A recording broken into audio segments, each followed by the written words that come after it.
He assumed Hillary Clinton would be the Democratic nominee. He didn't think much of Barack Obama or his running mate Joe Biden, for that matter. So far, nothing special from the 2008 political crystal ball of one George W. Bush. But in our number one story, he reportedly called the McCain campaign a five-spiral crash and also believed that Sarah Palin was put in a position she was not even remotely prepared for. Perhaps we misunderestimated him. In the latest Bush administration tell-all, Speechless, Tales of a White House Survivor, former speechwriter Matt Latimer describes the Bush White House as less like the West Wing and more like The Office, characterizes Mr. Bush as mocking towards other politicians. From Hillary Clinton, wait till her fat keister is sitting at this desk, except he didn't say keister. To Joe Biden, if bull was currency, Biden would be a billionaire.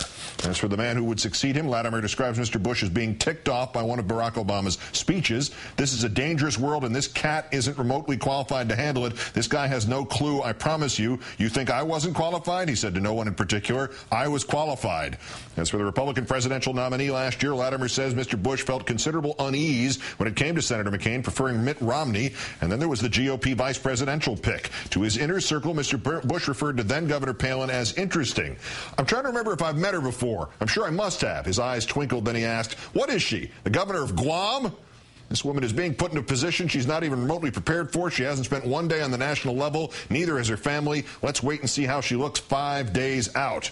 And if you think that was a prescient political observation, Latimer also recounts Mr. Bush going over his speech for the CPAC convention and remarking, I know it sounds arrogant to say, but I redefined the Republican Party. You have me there, sir. Joining me now, MSNBC political analyst, columnist for CQPolitics.com, Craig Crawford. Good evening, Craig. Yeah, he redefined the Republican Party into the minority party. Matter of fact, he did. And there's another one. There's a second reference here. He wanted the reference to the conservative movement taken out of his CPAC speech because this is quoting, again, Latimer's book. Let me tell you something. I whooped Gary Bauer's ass in 2000, so take out all this movement stuff. There is no movement. Do the conservatives know that George Bush claims he killed off the conservatives? Well, first of all, boasting about beating Gary Bauer is not very much. Yeah, true. That poor guy in the New Hampshire primary fell down trying to flip a pancake. But George Bush, this is the core, I think, of why this author wrote this book, the question you ask about conservatives, because a lot of folks on the left have a hard time seeing this, but many conservatives do think he abandoned their movement and immigration, government spending, several areas, the expansion of Medicare, and they do see him as betraying their ideals. And so this is one reason I think it's pretty clear in this author's book that it's one reason that he wrote the book.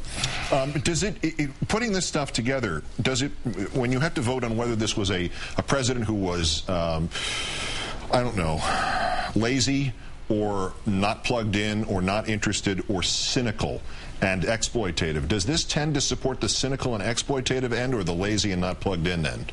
I think it really demonstrates the kind of behind-the-scenes, frat boy manner in which he handled himself in meetings. I heard this during his administration many times from people who said he would actually, in a meeting, there would be someone who he felt was kind of nerdly, policy wonk, and he would make fun of them and come up with nicknames for them that were kind of belittling. And so as a result, I think he just saw him, said that there are some old clips of him from his old drinking days, actually. At a wedding party in particular, I recall, where I think we saw a little of that persona that he had at times in private with his own staff in the White House. Yeah, I might have listened a little bit more to what the wonks were telling him as opposed to trying to come up with clever nicknames for them. But Bush on Palin. Does she not now have to do something about him on Facebook, call him evil or something?